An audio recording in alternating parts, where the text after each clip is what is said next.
bienvenue sur mon tutoriel numéro 176 et aujourd'hui on va voir comment créer une vue indexée. Création d'une vue indexée. En principe une vue ne contient donc pas de données. Une vue c'est un alias d'une table. Mais le but d'une vue indexée ou ce qu'on appelle matérialisée est de stocker les résultats de la vue dans un index. D'accord ? Une fois qu'on aura indexé cette vue, le résultat de ce select va être caché dans le buffer pool, donc ce qui fait que ça va être matérialisé. Donc ça va être très intéressant sur des, par exemple sur les données très distantes, traversant un grand nombre de tables par des jointures, ou par des données qui sont fortement agrégées, sum, count en particulier. D'accord ? Donc la création d'un index sur une vue améliore les performances des requêtes. Donc on peut créer un index cluster et aussi un index non cluster. Car la vue est stockée dans la base de données au même titre qu'une table avec un index cluster. D'accord ?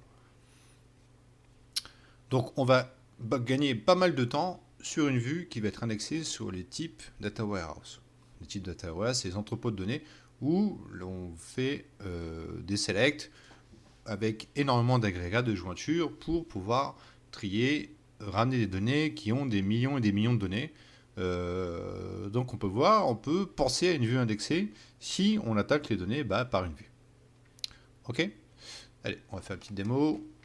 Use. Donc il faut savoir que en premier lieu, on ne peut pas créer un index non cluster sur une vue tant qu'il n'y a pas de cluster sur cette vue. Il faut d'abord créer un index cluster et puis ensuite un index non cluster. On va créer la vue. C'est parti.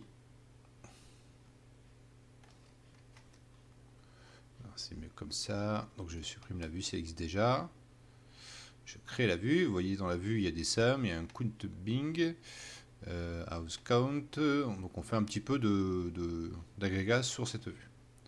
Donc on va activer statistiques et on va prendre, on va faire un select de cette vue. On va voir combien ça consomme en I/O et sur les deux tables. Alors que le select de la vue, on va voir que le select de la vue va faire 722 lectures logiques sur la table Sales Order Header et sur Sales Order Detail, on va faire 1311 lectures logiques. Ok ? Donc ce qu'on va faire en premier lieu, on va créer un index sur la vue. Créer cluster index sur la vue, sur les deux colonnes. D'accord ? Donc c'est la même syntaxe que lors de la création d'une vue, d'un index sur une table. Pardon. Alors, là, j'ai concrètement un message erreur qui dit « Impossible de créer l'index sur la vue VORDER car ceci n'est pas lié à un schéma. » Ok, donc il faut, dans ce cas-là, quand vous avez ce message erreur, il faut matérialiser la vue par l'option with schema binding. Ok, donc on va recréer la vue, alter view avec with schema binding et on va jouer cette requête. C'est passé, donc on va recréer un index cluster, non cluster sur la vue. Alors, il faut, là, il dit, il faut créer d'abord un index cluster. D'abord, avant de créer un index non cluster sur la vue. Donc, ce qu'on va faire, on va changer la syntaxe, on va mettre cluster index.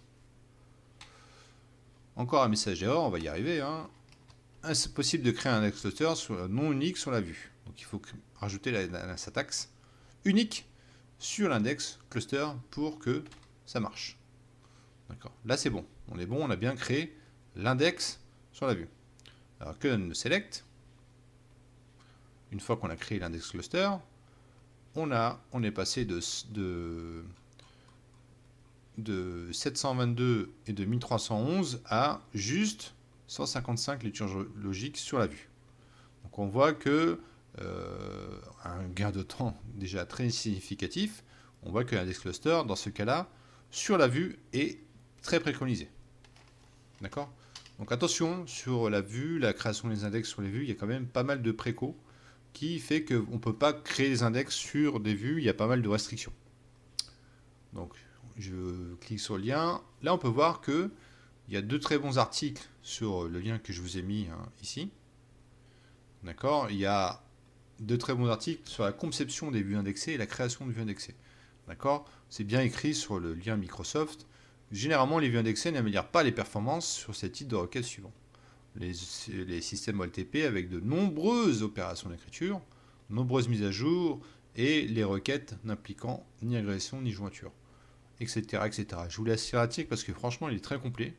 Vous pouvez voir qu'on ne va pas préconiser des index sur des vues dans n'importe quel cas. Il faut vraiment réfléchir à la création de cet index. On ne va pas créer un index à chaque fois qu'on va créer une vue. D'accord?